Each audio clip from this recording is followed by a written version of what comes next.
impacts of colonization. We must take an active role in learning about this history and seek to understand the role we can take in reconciliation moving forward. Team Canada is committed to acknowledging the mistakes of the past and helping ensure that sport, which we know is a powerful force for positive change, is accessible to all. I'd also like to congratulate CBC on broadcasting the opening ceremony in 8 Indigenous languages back home. The COC is also grateful to be a guest here in Tokyo, and we express our deep gratitude to the people of Japan for hosting us, and we look forward to participating in the games. Due to the protocols here in Tokyo, we are holding this event virtually, of course, and joining us here today are the president of the Canadian Olympic Committee, 4-time Olympian and Olympic silver medalist in rowing, Tricia Smith, the CEO and Secretary General of the Canadian Olympic Committee, David Shoemaker, la chef de mission d'Équipe Canada, triple Olympic champion, Marnie McBean, le chef de sport du Comité Olympique Canadien, Eric Miles, and our Chief Medical Officer, Dr. Mike Wilkinson. Chacun de nos invités va vous adresser la parole et puis nous prendrons le temps pour vos questions. Following the short formal remarks, we will open the floor up for a Q&A. N'hésitez pas de poser votre question en français. Ma collègue Sylvie Bigra se joint à nous présentement pour offrir la traduction pour nos représentants anglophones. And if there are any Japanese media on the line, we're also joined by Brendan Norris, who is able to help with any clarification or some translation as well. Okay, so en débutant maintenant avec le président du Comité olympique canadien, the president of the Canadian Olympic Committee, Tricia Smith. Tricia, over to you.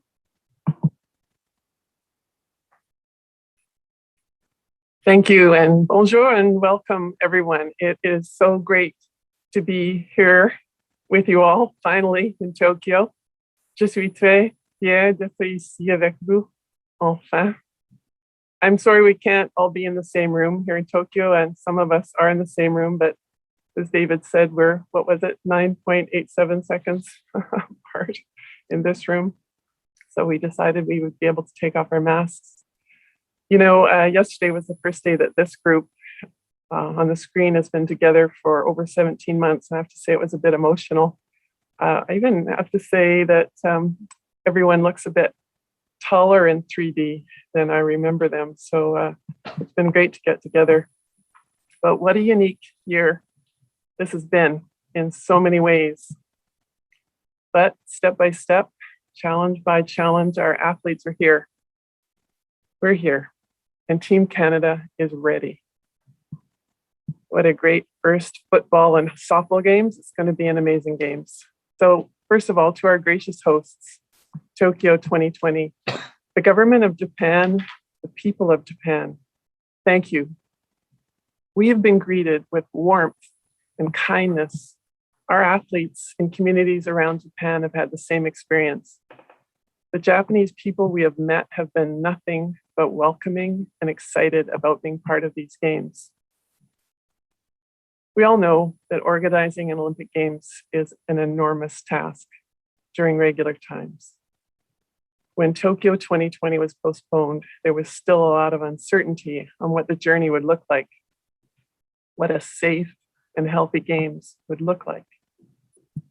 What Japan has done to address those challenges, to create the safest possible environment during a once-in-a-century pandemic is simply mind-boggling. And of course, the daily challenges continue. But you know, we're athletes. I still have that mentality, long ago, but I still have that mentality. And once we knew the games were rescheduled, we started planning on how we best got back to training. We rejigged every aspect of our plan. But you don't go into this with blinders on. As our numbers in Canada increased and then flattened, and we saw numbers in other places around the world follow those trajectories, that can't help but test your thinking and your plans. We all had doubts. I listened to Dr. Tedros of the World Health Organization as he presented to the IOC the other day, and he talked about risk, and everyone's been talking about risk a lot these days. And it's certainly something that we've been identifying and addressing in every area these last 17 months. So he said, there's no zero risk in life. There's only more risk and less risk. In this case, with the pandemic, the mark of success is not zero cases. It's making sure the cases are identified, traced, and cared for as soon as possible, and that onward transmission is minimized. So those are the measures we have in place now that we did not have in March 2020. Those are the measures that gave us confidence to move forward during these last 17 months and to be here today. More than 85% of the athletes in the village from 206 nations are vaccinated. There will be cases at the games, and there have been, but they're being identified and managed. The system's working. So perhaps then these games are a symbol of what can be accomplished when we work together.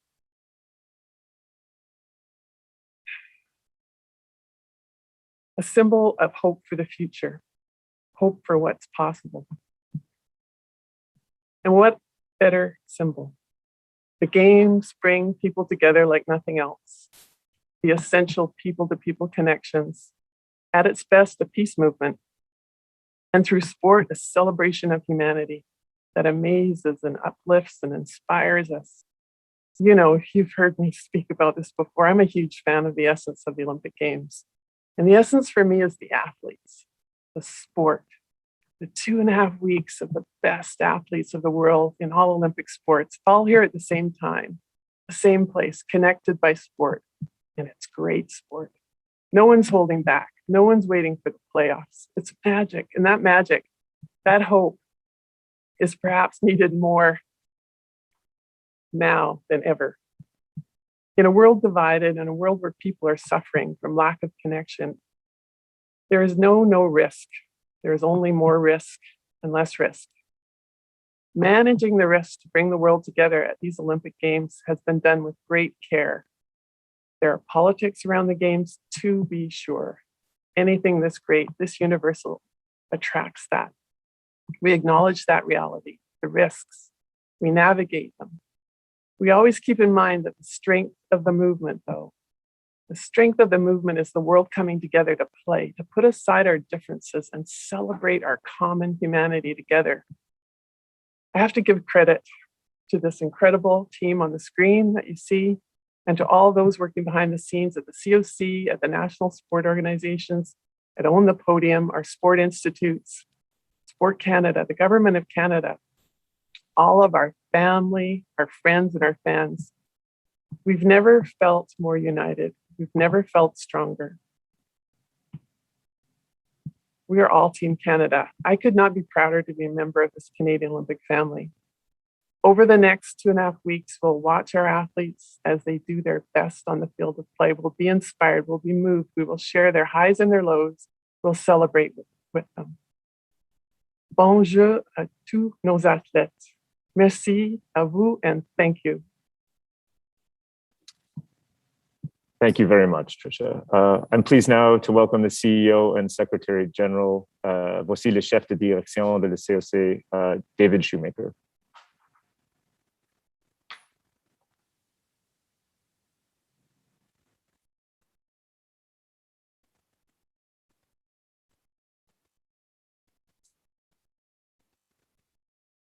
Rookie mistake, and I am a rookie at these Olympic Games. Merci Tom. Je suis ravi d'être ici pour mes premiers Jeux olympiques. Je suis arrivé hier et je suis touché par l'accueil chaleureux du peuple japonais. La route a été longue et difficile, mais je suis tellement impressionné par le travail effectué par le comité d'organisation de Tokyo 2020 et la communauté sportive internationale pour se rendre à où nous sommes aujourd'hui, le jour de la cérémonie d'ouverture. Thanks, Tom. I'm so thrilled to be here for my first Olympic Games. I arrived yesterday and I'm struck by how warm and welcoming the people of Japan are. It's been a long and challenging road to get here, but I'm so impressed by the pivots that the Tokyo 2020 Organizing Committee and the international sport community have made to get us here. In addition to what Tricia just said, really just 3 points I'd like to highlight. The first is how the past 18 months have brought the Canadian sports system together like never before. Collaboration has been essential to get us here today, and I'm proud of the work we've done as a system to support each other. Nearly 60 national sports organizations, government stakeholders, the Canadian Paralympic Committee, and Own the Podium. Incredible teamwork has landed us here. Hopefully teamwork's a theme we'll hear throughout these next 17 days. The second is how we've had to innovate as a business, like so many businesses around Canada, from moving to virtual to planning back-to-back games just 6 months apart. Innovation has been crucial to our success this year. And while there will be no fans at venues, the pandemic has afforded us the opportunity to focus on how to bring games home to Canadians. And that's to round out the incredible 3,700 hours of live CBC Radio Canada broadcasting and streaming content. We've got our redesigned website and our @Team Canada channels that are updating results for you at home as fast as possible. We've added a Team Canada new and exciting public-facing app to connect fans with the teams. We've also launched the first ever Team Canada Friends and Family portal. Now that's something that our partner Petro Canada had been doing with friends and family that had come to games in the host country, but it's adapted its long-standing Friends and Family program to provide Canadian athlete friends and family experience boxes. And we've developed the first ever nationwide 50-50 draw for the Canadian Olympic Foundation to allow people at home to generously donate and take a chance at winning, but also to support Olympic dreams back at your home province and territory, Olympic dreams. The third point I'd like to reinforce is just how proud I am of our marketing partners for being as nimble as we've had to be, and for continuing to support the team through Tokyo. We are almost entirely privately funded. And not only has every single one of our 27 corporate partners remained with us, but we've added sponsors during the pandemic, and we're very appreciative of their collective support. Back to you, Tom. Merci, David. J'ai maintenant le plaisir de vous présenter le chef de sport du Comité olympique canadien, Mr. Eric Miles. Merci, Tom. Bonjour tout le monde, bon début de soirée à la maison.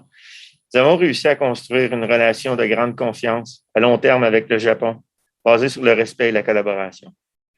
This has been 7 years in the making to prepare to come to Tokyo. That's 7 years of close collaboration and preparation, building trust and respect with the Japanese community, which we've learned so much from. Then the extra year with the pandemic. Over that time, it's been necessary to adapt our plan to new reality. Our two main pillars of that adaptation begin with health and safety, and the second is performance. Those two have worked in tandem to be the two main drivers of our decision-making and the adjustment we've made over the past year. La résilience de nos athlètes et entraîneurs et tout le support les entourant fut remarquable au cours de ce cycle olympique historique. Ce qui nous amène à Tokyo aujourd'hui en grande confiance. Croyez-moi, les athlètes canadiens sont prêts. Ils sont prêts à compétitionner, prêts à gagner, prêts à maximiser cette situation pour en faire un avantage compétitif.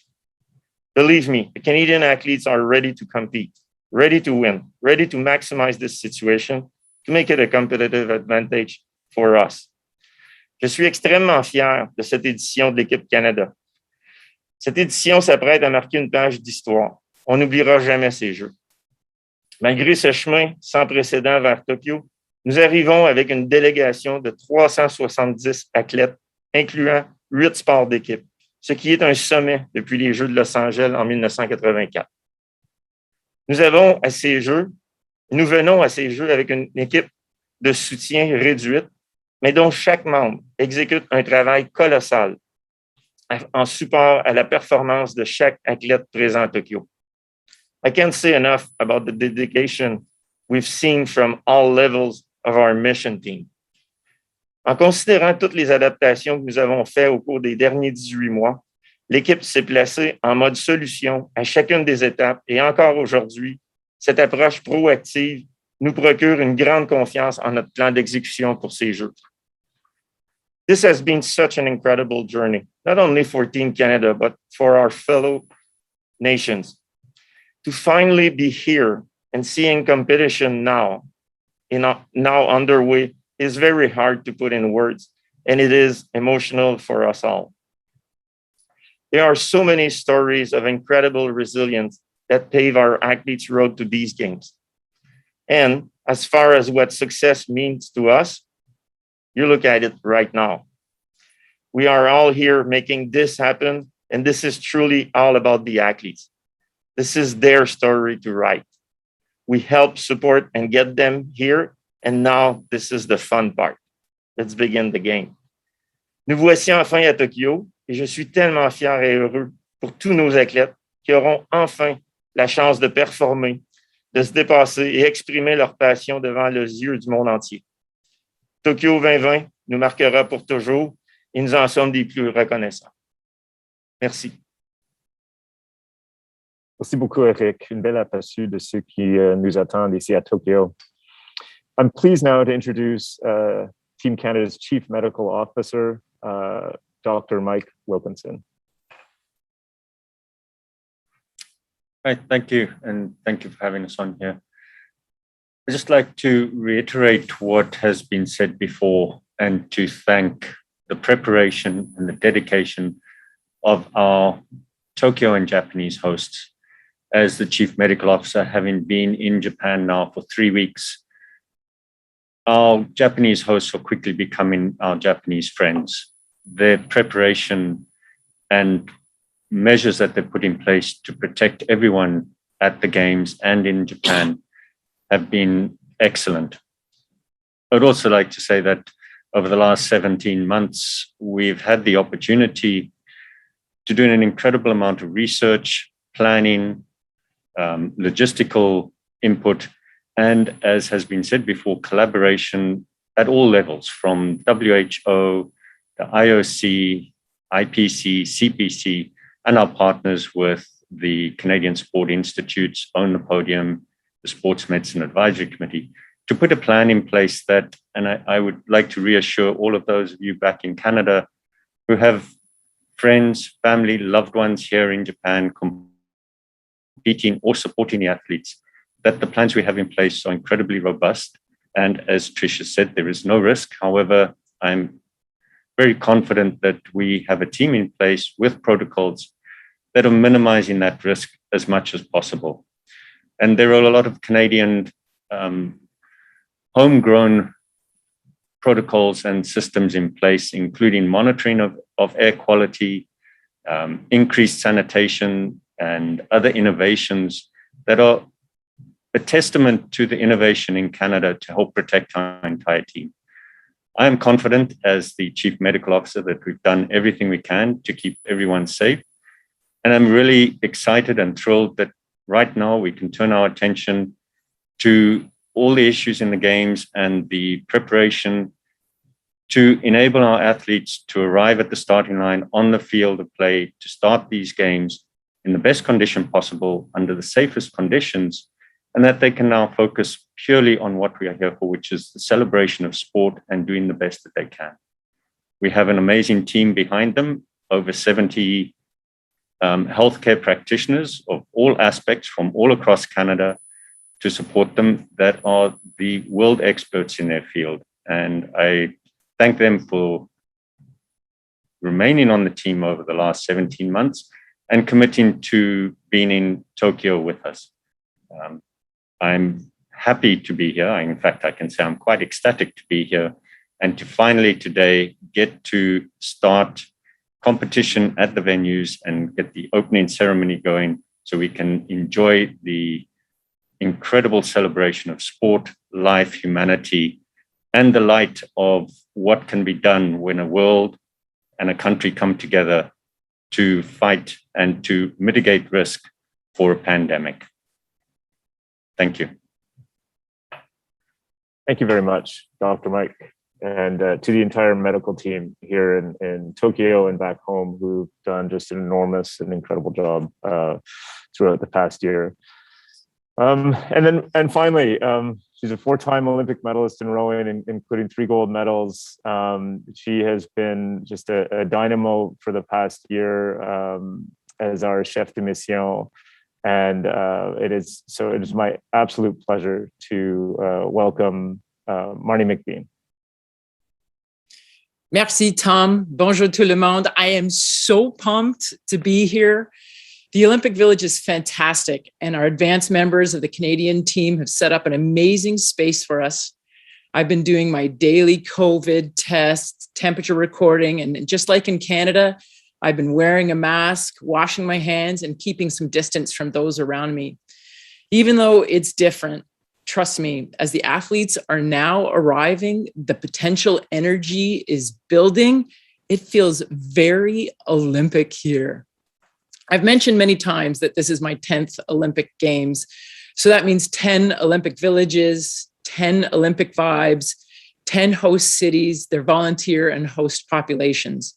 So far, I've met nothing but friendly faces, eager to help and excited to help us, as we are just as excited to see them. We know there are many challenges, but the Japanese government and the OCOG is determined that these will be a safe and successful games for the athletes and the Japanese people, and they will. Je suis tellement fière d'être à Tokyo avec nos athlètes canadiens. Lors des derniers 17 mois, j'ai été inspirée par leur capacité d'affronter toutes sortes de défis. Cette équipe est remarquable. It is so much fun watching and listening to the athletes as they arrive. Many have had very long travel days, followed up by terribly long waits for an important COVID clearance test at the airport. After 25 plus hour journeys, the next day, it's amazing. They've already shaken it off. From veterans like diver Jenna Bell to Olympic rookies like skateboard Mickey Papa. They're excited to be in the Olympic Village. They're ready to go. The Olympic Village is fantastic with interesting elements thoughtfully placed throughout. We have everything we could need to make this our home for the next 17 days. It's an amazing place where a 15-minute bike ride can take you past the front door of over 200 countries, each one of them proudly and beautifully draped in their colorful flags, living, eating, and training together. I wish more people could see this. A unique side effect of the COVID arrival restrictions that allow athletes to only arrive 5 days before competition has been that everyone's preparation are on the same finishing approach. Athletes in all sports have their final workouts, those special ones that are designed to maximize their confidence in their competence. Shooters, archers, badminton players, weightlifters, rowers, swimmers, divers, and beach volleyball players. They have all been honing their swords to a perfect edge. The resulting energy, as one of the rowers, Andrea Prox, said to me, it feels like a pot that's about to blow its lid right off. On est prêt. On est pompé. Vous allez voir. Canadian athletes, their coaches, team leaders, and their support teams have made the most of the difficult situation that we have all lived through. Incredibly, they are ready to go faster and higher and stronger together, more than ever before. And they can't wait to show you. Merci, Japan. Merci, everyone in Canada. Go, Canada, go.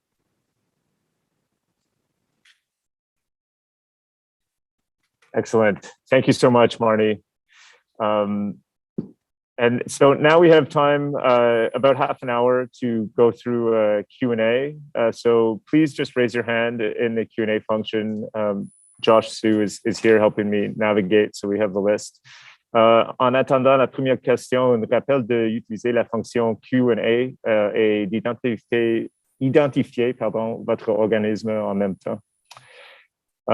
Okay, so up first we have Donna Spencer. Hello, good morning, good evening, everybody. Perhaps it's Dr. Wilkinson who can answer this question. We've seen athletes from other countries test positive for COVID. At this point, has any Canadian athlete tested positive for COVID and unable to compete? Dr. Mike, Hi, did thank you, get that Donna. question? Yes, I did. Thanks, Tom. Thank you, Donna. And I can tell you now that no, we have not had any positives in the Canadian team. As you know, there have been some positives within the village in other teams. And these positives have shown that the system is working. And importantly, there have not been any instances of any transmission within the village. And these stats were shared with us through the IOC and all the monitoring programs. So the system is working. And to answer it in brief, no, we do not have any positive cases within the Canadian team. A follow-up question, if I could, of Canada's 371 athletes, can you tell me how many are in the Tokyo village right now, but also how many are in village in general when you add in the satellite villages at this point?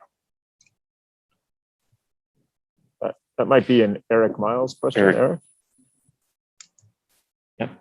So we have 280 athletes right now integrated within the village and the satellite. Like, I don't have the specific number of in and out, but 280 right now.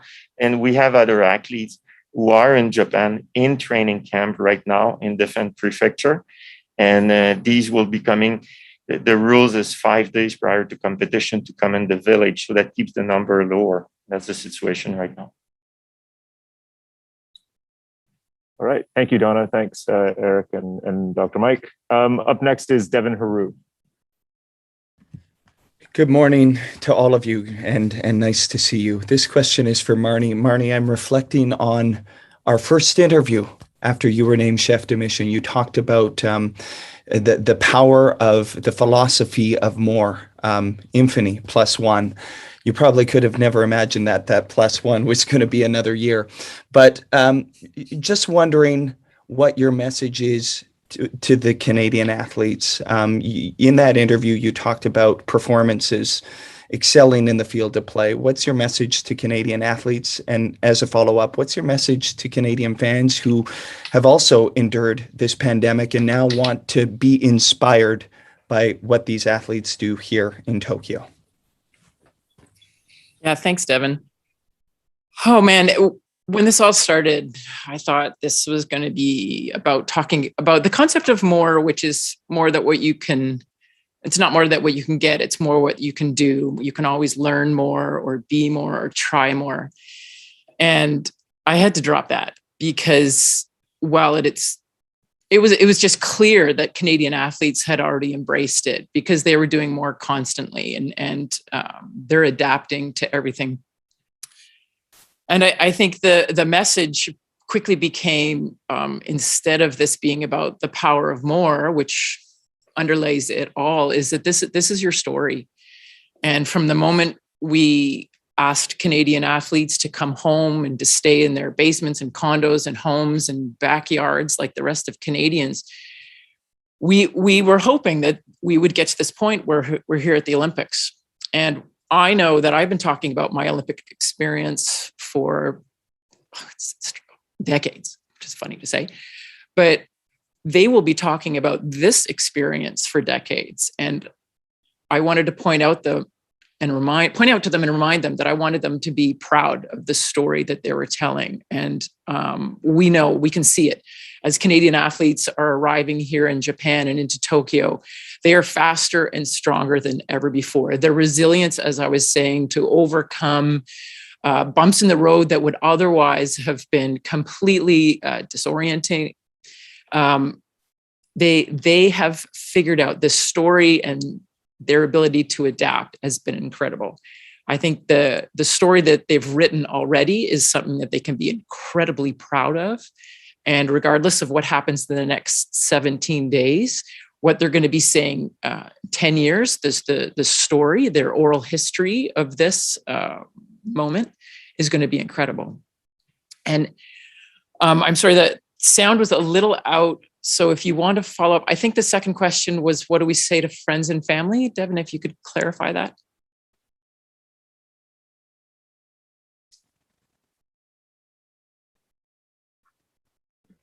There we go. Unmuted again. Unmuted again. Sorry. Hi, Marnie.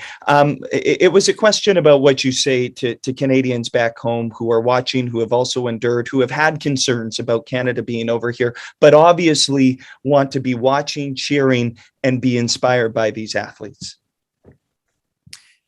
Yes, thank you. To all Canadians, we've been with you, and we meant it when we came home that we are all Team Canada. We came home back in March when we said that Canada wouldn't be attending the Olympics in 2020 because it was important to be Canadians. Canadian athletes are Canadians first. They're members of their community first. And we have been learning through this with you. We have been doing everything to protect our communities as much as we all want to get back to our jobs. So we all look forward to our communities creating safe spaces that allow us to do what we need to do, as well as what we want to do, what provides for our family and provides for our spirit. And in the same way that Olympic athletes have hoped to believe that they can be ambassadors and role models, that it's a responsibility that we proudly carry through this journey. We hope that we can show that through safe protocols, through all the normal things that we can do at home, the masking, the washing our hands, the social distancing, the keeping the space. We've adjusted so many things. We get tested, we get vaccinated, we trace, and we protect the health of those people around you. We hope that this kind of example is also inspiring to show that we can come through this. This is going to be possible. You know, Dr. Tedros said that this Olympics will be like a celebration of hope that we've come onto this global mountain that we're climbing together. And we just want to bring everybody up with us. We hope we're the thin edge of the wedge of all the different celebrations and opportunities that will continue to happen through the next year. But to do that, we also know we continue to make sure we're staying safe. Thank you, Marnie, and thanks, Devin. So we have about 10 minutes-ish left. So let me just check. Notre prochaine question vient de Stéphane Cadorette, la Journal de Québec.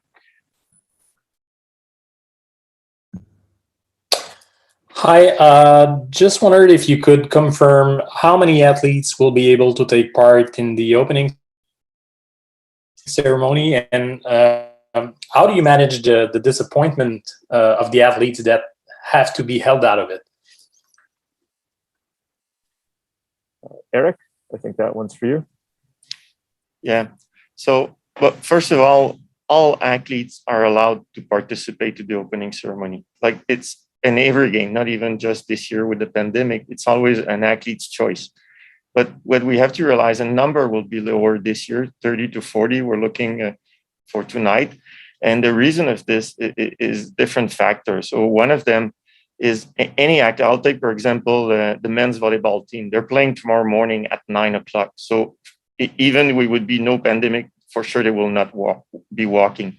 Any athletes who are competing within, I would say, 2 days of the opening ceremony are normally never walking, and that becomes their personal choice. So already this reduced the group. And normally you have in the village athletes that would compete in 4 or 5 days from now, which some of them or many of them are not in the village right now because of the rules of the pandemic, where no one could be in the village more than 5 days prior to competition. So all those different reasons reduce the people who are walking.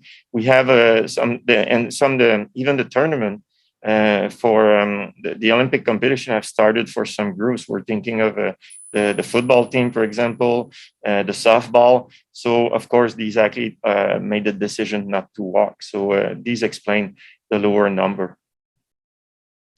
Yeah, Vic.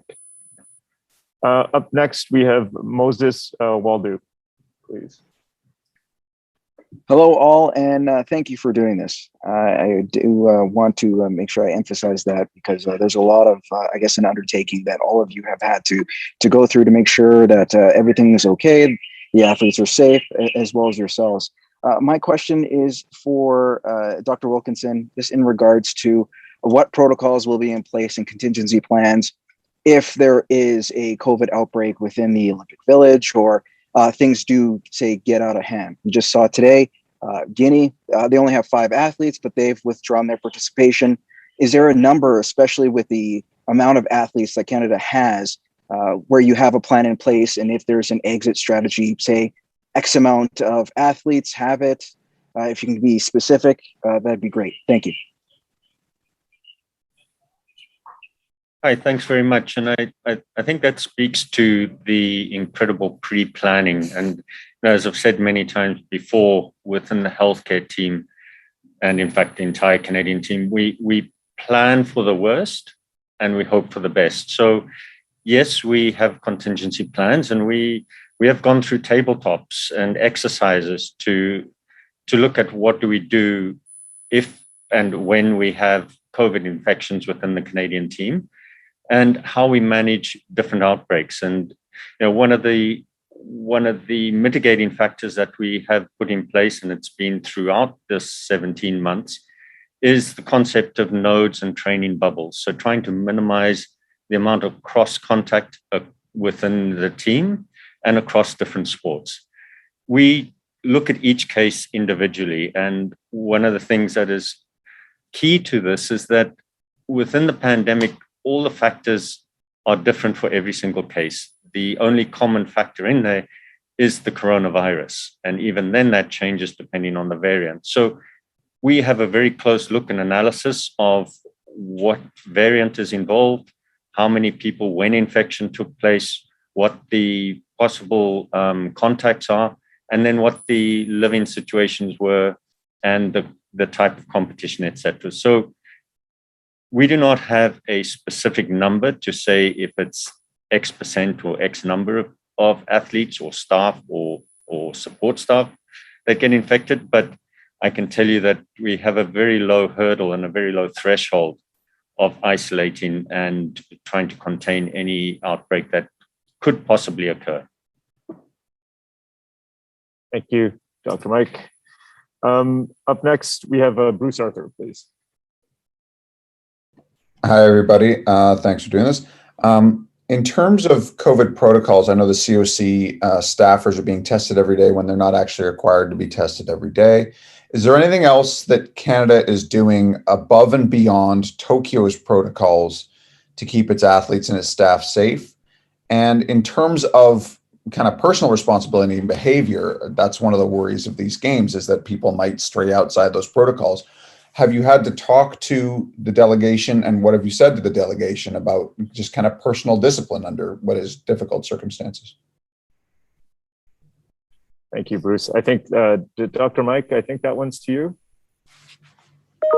Hi, thanks.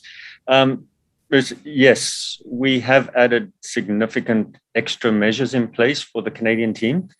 And as I said early on, a lot of these are actually Canadian innovations. So we have partners and we are monitoring the air quality within our building. We have brought in extra teams to help with pre-sanitation.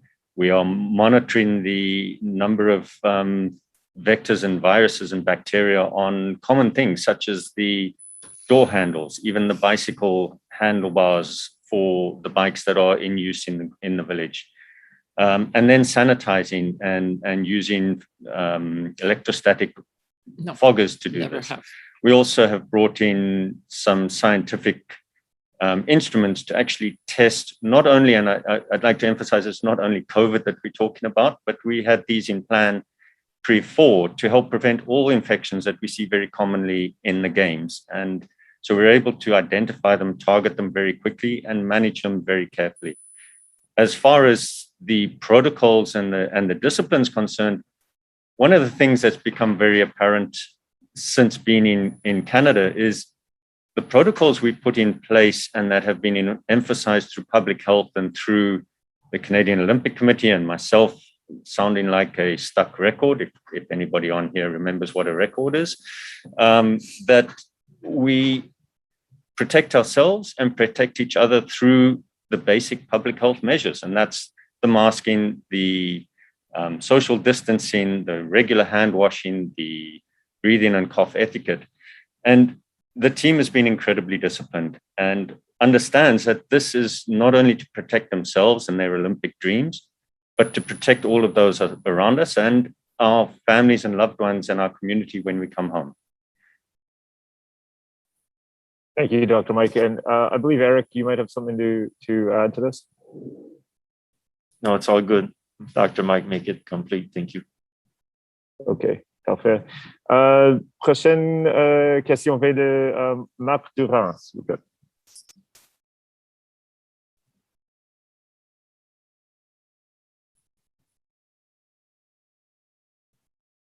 OK, if we're not hearing Mark, we can come back to you, Mark. How about we go to... OK, je suis là.